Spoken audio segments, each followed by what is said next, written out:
Hey guys, my name is Andrew and I'm going to reveal 3 bar chord secrets that will change your life forever. Let's zoom in. I'll show you exactly how it's done. Okay, so tip number 1 is grab an electric guitar.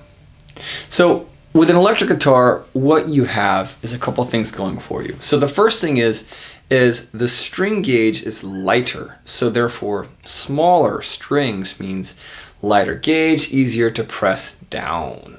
Okay, now this tip can kind of technically be adjusted and modified if you don't have an electric. If you have an acoustic, just get a lighter gauge string on your acoustic guitar. Okay, tend to go with 12s at first. Most acoustics are. Go down to 11s, try 10s, heck, even try some 9s. That's tip number 1, lighter strings or an electric guitar. Step number 2 is to rework the E chord and bring it up to the 5th fret, aka my sweet spot. So there's an E major chord right there, right? We're gonna rearrange our fingers. 3rd finger on the A string, 2nd fret. 4th finger on the D string, 2nd fret. My middle finger is here on the G string, 1st fret. That's still an E, okay? Now, as you can see, my first finger is kind of hanging out here. I'm gonna bar that, bring it up. And right about here on the 5th fret, that's about the sweet spot. Maybe it's a little higher for you, maybe it's a little bit lower. But the point is anywhere in this region, this is, by the way, an A, E, F, F sharp, G, G sharp, A. This A chord is kind of where I like to start most of my guitar students. And so what I'll do is I'll get that sweet spot going because, by the way, that anywhere around this 1st fret or the nut region is going to be harder to press down. It's just a matter of physics, okay?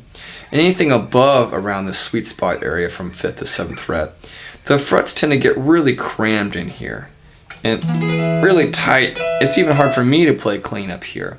And so that sweet spot's right about here, okay? So we're going to stay with the 5th fret.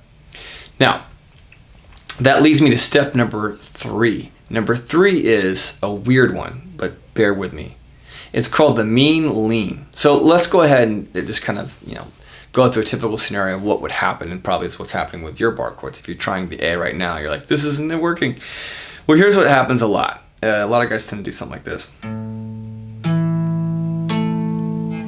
Just like look, struggling here, and then maybe they'll go, oh, they'll kill that one, and maybe they'll get that one.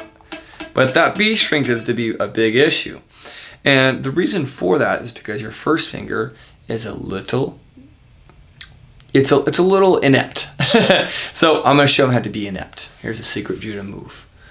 So take this finger, pretend there's a middle line down the very center here. I want you to line it up against the 5th fret. That's the bar here. 1, 2, 3, 4, 5. I'm going to flatten it out across that bar. And notice how my elbow's kicked out, and I'm doing kind of a chicken wing thing because I'm really trying to get it flat right on the top. And then I'm gonna mean lean it. I'm gonna roll my elbow back into where it should be. Your elbow should never be out here, by the way, ever, unless you're doing this example. But my elbow's gonna tuck in, and naturally I'm gonna roll that finger into the perfect place. So if I bring my fingers back in for an A major, right? And so that is what's going to be a big secret in helping you to play your bar chords effectively. For a final bonus, I thought it'd be really handy just to give you a secret fourth tip that will change your life forever. And that is to actually lower the action. So a little bit of a less sexy answer, not easy to do. Typically, you're going to need to, hire someone to do it for you, like a luthier, or maybe a friend who knows what they're doing, which those are very few and far in between, by the way. But there's something called action, and that basically is, a fancy guitar player speak for how high are my strings from my fretboard. If they're really high up, which most new guitars are, then you're going to need to get them lowered, getting the action lowered so they're closer to the frets. I highly advise hiring a professional, unless you want to go down that rabbit trail on YouTube, since you're already on there anyway, I guess, and trying to do it yourself.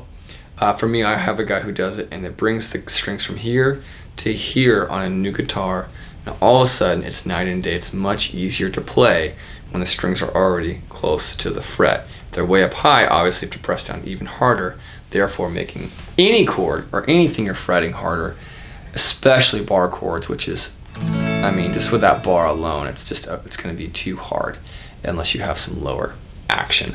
By the way, that does technically wrap up into tip number 1 of grabbing an electric guitar. Most of the time, electric guitars not only have ladder gauge strings, but they tend to have a little bit closer action whenever they're right out of the box. So that's another great tip for you guys to kind of wrap it all up.